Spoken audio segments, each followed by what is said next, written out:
Bonsoir, Shavua Tov. Nous allons procéder aujourd'hui à l'étude collégiale du Rambam de ce jour. Donc on commencera à Bezat Hashem, le troisième chapitre du Rambam, comme c'est prévu tous les jours un chapitre. Alors aujourd'hui on est le 16 Iyar, le 7 mai, Bezat Hashem, c'est pour que les gens arrivent à se situer. Alors, le Rambam a parlé hier, le cours n'a pas été bien transmis, je pense qu'on est obligé de le refaire. Mais hier et aujourd'hui, le Rambam a parlé que pour comprendre Dieu, pour aimer Dieu, et craindre Dieu, il fallait comprendre Dieu. Alors, on va vous expliquer un petit peu, pour comprendre Dieu, ce que Dieu a fait. Déjà, sa création. Comment il va redétailler un peu plus sa création.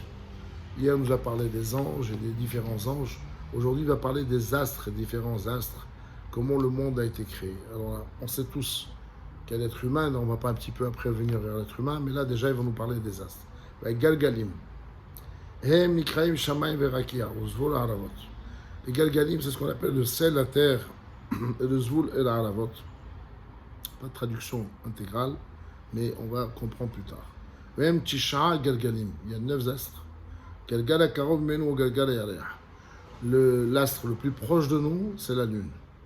Sheni, Shemala Mimenu Galgal Shebo Kochav Nikra Kochav. Le deuxième, c'est ce qu'on appelle Kochav, c'est ce qu'on appellerait Mercure. Le Galgal Shlishi Shemala Mimenu, il y a un autre au-dessus de lui, Shomo Noga, c'est ce qu'on appelle la sphère Noga, Vénus, exactement. Et puis on a la Galgal Riveri, Shebo Hama. Après on a le soleil. Alors ça est un petit peu à comprendre, on va expliquer un peu plus tout à l'heure, que c'est l'exemple d'un oignon. Ça ne veut pas dire que ils sont sur les autres, c'est que l'un couvre l'autre sans pour autant couvrir, parce que il va expliquer que les galgalim sont transparents. Donc ça ne se couvre pas l'un et l'autre.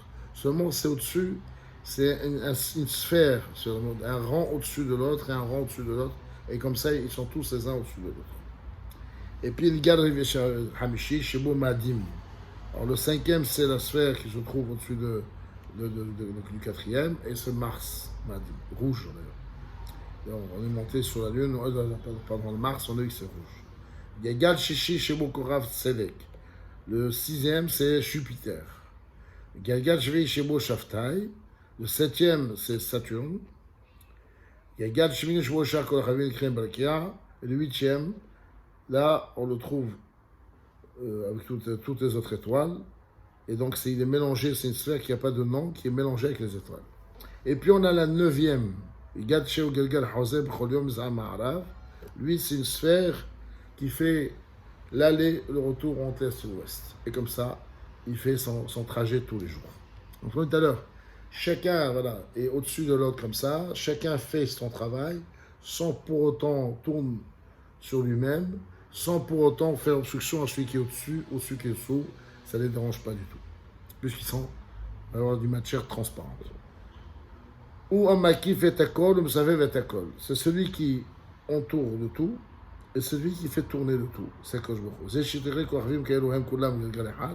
C'est pour ça que quand tu vois les astres, les étoiles, tout ça, tu crois que c'est la même sphère. Pourtant, ils ne sont pas au même niveau. Ils sont un au-dessus de l'autre, au-dessous de l'autre. Ça dépend. Mais ils sont comme si c'était la même sphère, puisque les sphères sont les unes sur les autres sans qu'on voit la différence. Puisqu'il y a Galim Torim, les Hakim Kesrouchid Kesapir. Il vient de dire que les astres eux-mêmes sont purs et raffinés comme le verre et comme le saphir, le diamant et le saphir. C'est pour ça qu'on peut voir des étoiles qui sont sous le 8e astre, comme ceux qui sont au-dessous du premier, sans voir la différence, surtout qu'on est très loin de tout ça. Et c'est quand on s'approche qu'on voit qu'en réalité, il y a des différents niveaux. Kol galgal vegal shvat sur galim shel kohavim halak galgim arbe c'est les malmazé qui m'ont guidé betsalim. Voilà. Tout astre, des 8 astres qu'on a vus, sont partagés en plusieurs niveaux, comme les couches d'un oignon. Même Gagin Sovim, et ceux qui tournent de l'ouest à l'est, même que Sovim Zahmarav, et ceux contraires de l'est à l'ouest, comme Gagal Hazan Tché. Kulam en Baeb, comme Panoui. Et tous, c'est vraiment, cette galaxie, elle est toute remplie, il n'y a pas de vide. Il n'y a pas d'endroit, un creux, il n'y a pas d'endroit qui n'y a rien du tout. Kol galgalim enam lo kalim lo kvedim. Alors, ils sont ni légers ni lourds. Elem lo ayn dom, lo ayn shahod, lo shach ayanot. Il n'y a ni couleur rouge, ni noir, ni teinte, rien du tout. C'est juste que l'homme voit ça comme si c'était, comme on dit tout à l'heure, Mahadim, Mars était rouge, c'est la vision de l'homme. Zeh she'anu roim otan kematchelet, metayim bilvadhu, fi shegova avir. Effectivement, quand on voit que le ciel est bleu, c'est par rapport à la hauteur du ciel. C'est pas la vraie couleur du ciel. Chen elem lo ta'am lo reh. Il n'y a ni goût, ni couleur. Ni odeur, pardon. Les fiches en el omorim suivent ela begufot shel mata mehem.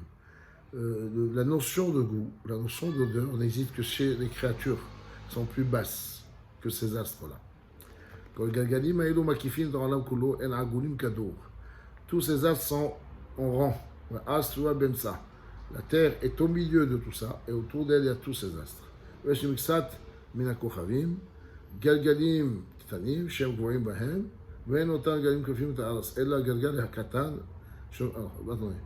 donc tous ces sphères-là, elles מקיפים את העולם כולו, elles entourent, הם עגולים כדור, sont ronds comme un ballon, והארץ סועה באמצע la terre tout ויש מכסת כוכבים, il y a certaines étoiles qui ont des petites sphères à elles, גלגלים קטנים שגבוהים בהם, dans lesquelles cette étoile est fixée dans ce rond. Ces galgalim-là, eux, ceux-là, par contre, ils n'entourent pas la terre. Ils sont indépendants. Et la galgal katan, shomakif kabo, galgal gadol kif. Il est plutôt une petite sphère qui tourne pas autour de la terre et qui est fixée dans une sphère un peu plus haute. Combien de sphères autour de ce monde? Shmona Asar, il y a 18. Et il y a d'autres sphères, comme on vient de dire, que eux sont donc remplis avec des astres, qui n'entourent pas la terre. Cela, il y a 8 shmona. Mais Malakoravim dit Atshur Svatam Bchodium Bchodshana, Matitan Loar Safon Loar Loar Vam Ma'ala As Lukrevatan. Alors, et donc leur départ, leur route de ces astres-là, plutôt ces étoiles, et savoir la mesure de leur tour qu'ils font tous les jours, ou bien tous les ans, et dans quelle direction aller, soit au nord, soit aller au sud, ou bien la hauteur, qui est la hauteur par rapport à la terre, ou Krivatan, la proximité, il va dar mespa kolel ou galgalim, on saura tout ça,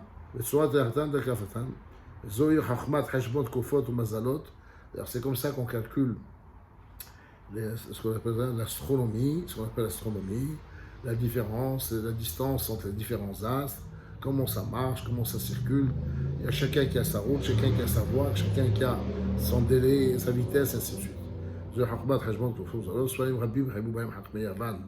Et il y a beaucoup d'ouvrages qui ont été écrits déjà à l'époque des Grecs. Aujourd'hui, il y a, grâce à Dieu, des ouvrages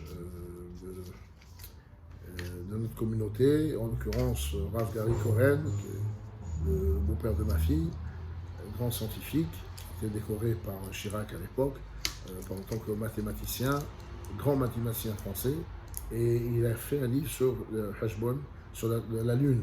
Et là-bas, il explique beaucoup tout ça, et ce livre aujourd'hui, il l'a fait même en français, mais bon, c'est pas à la portée de tout le monde, mais celui qui veut s'intéresser à tout ça, il a beaucoup de réponses.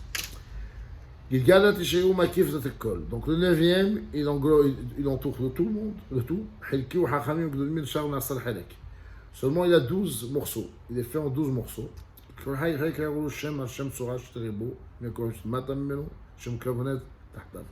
Alors, chaque partie, on lui a donné un nom de l'image qui pourrait sortir de là. Il n'y a pas d'image, et c'est ce que l'homme y voit, par rapport aux étoiles qui est au-dessous de lui.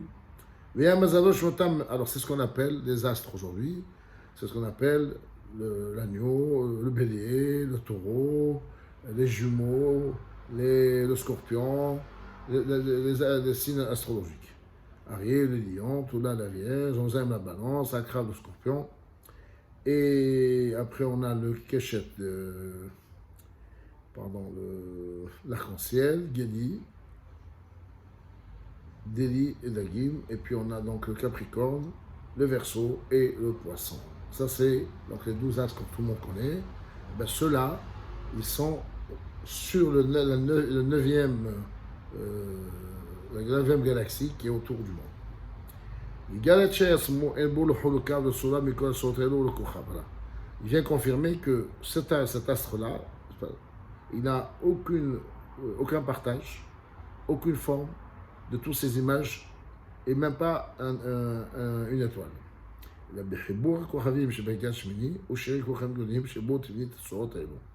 Seulement, quand il se colle à 8e sphère, quand il est rassemblé, regroupé dans la 8e sphère, donc il y a ces dessins-là qui se forment. Mais en réalité, par lui-même, il n'a pas tout ça, aucun même.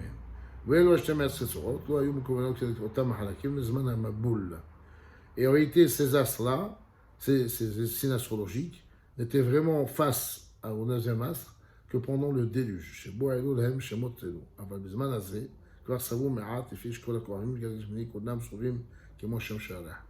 Et maintenant que le monde a repris son rythme de tournée, toutes ces galaxies, elles tournent tous sur elles-mêmes, comme c'est tous le Soleil, la Lune, tout le monde a un parcours.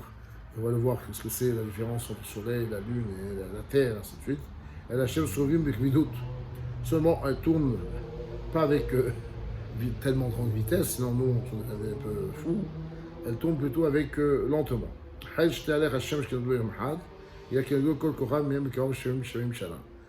Le trajet que le Soleil fait tous les jours représente ce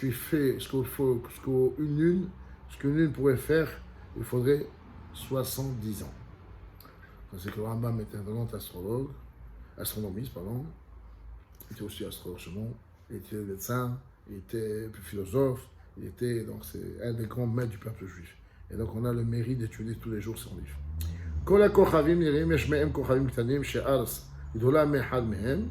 Donc on a plusieurs étoiles qui semblent être petites, que la Terre en réalité elle est plus grande qu'eux. Il y a des étoiles qui sont beaucoup plus grandes que la Terre. On va donner un petit exemple. La Terre, elle est plus grande que la Lune 40 fois. Le Soleil est plus grand que la Terre 170 fois. Donc quand on fait ce multiple 170 fois par 40, ça va donner, on va trouver que la Lune est plus petite que le Soleil on va dire plutôt que le Soleil est plus fort que la Lune de 6800 fois. Il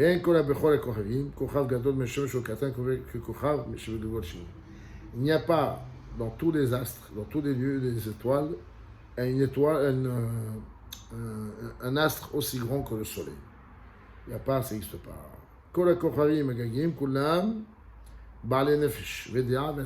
là, ça va nous surprendre un petit peu. Il dit attention, tous ces astres, c'est pas de la pierre, on a dit, c'est comme du saphir, mais ça a un cerveau, ça a une vie. Ils sont là, ils sont vivants, et ils savent très bien qui est le maître du monde. Et chacun, selon son niveau et sa supériorité, il va louer à Kadosh Baruch Hu, qui savent très bien qui est le maître du monde et celui qui les a créés.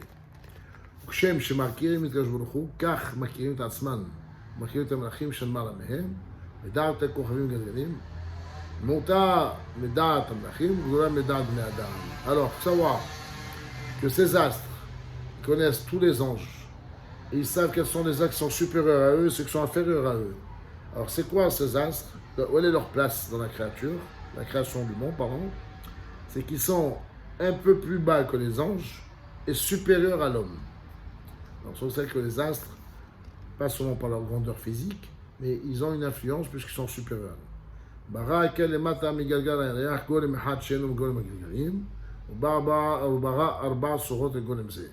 Après, Dieu a créé un astre qui n'est pas un astre comme les autres, qui est au-dessous de la Lune. Et celui-là, il est fait avec 4 éléments, dans lesquels il y a 4 formes. Il n'est pas comme les autres astres. Et chacune des formes a pris sa place, elle est associée dedans. Alors la première Tzora Rishona, la première forme, Tzora Ta'esh, c'est le feu. Habra Mexat Golem Zeh, Vinia Mishem Gouf Esh. Donc c'est combiné avec cet astre, et là, de là est sorti le feu, a été créé le feu. La deuxième, c'est la Shnia, Tzora Ta'Ruach. Habra Mexat Vinia Mishem Gouf Esh. Elle s'est aussi combinée avec cet astre, et est sorti là le vent, l'air. Tsura Sheshit, Tsura Tamaim, Shithabou Shatoun, Yan Mishtem Gouf Hamaim. Après la troisième étape, troisième forme, pardon, c'est l'eau, qui elle aussi, elle s'est combinée avec cet astre, et est devenue, donc on avait de l'eau physique.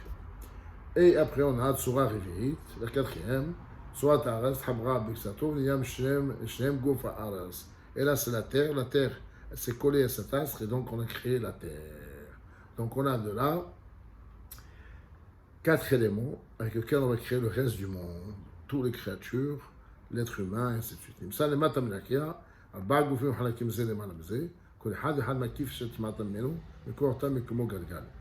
donc ces 4 éléments qui sont sous la terre, sous le ciel, pardon, les 4 éléments, ils sont un au-dessus de l'autre.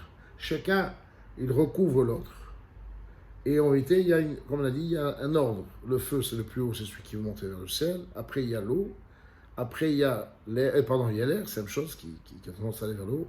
Après, on a l'eau plutôt qui descend vers le bas, et la terre qui est beaucoup plus lourde et qui descend encore plus en bas. Voilà. Ce qui est le plus proche de la lune, c'est le feu. Les matamenu au-dessous, il y a de l'air, gouf arrière.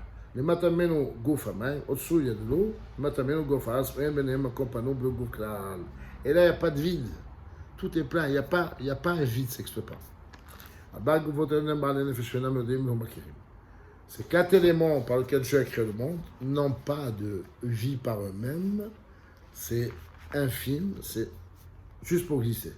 Mais ils n'ont pas, comme les astres, un certain pouvoir, une certaine indépendance, on va dire, le libre arbitre, ils ne sont pas libre arbitre. Elle a que Gofi métier, plus que ça encore. La terre, le feu, l'eau, tout ça, l'air, c'est comme des corps morts. Il a un rôle, une coutume qu'il a, le feu brûle, l'eau, quand il coule, descend vers le bas, elle-même ne sait pas ni pourquoi ni comment, elle ne peut pas changer. Il faut louer Dieu par le ciel et les profondeurs et tous les monstres qu'il y a de marins qui sont sous terre, tous les monts, toutes les profondeurs, et Shobarad, le feu et la grêle. Donc il a parlé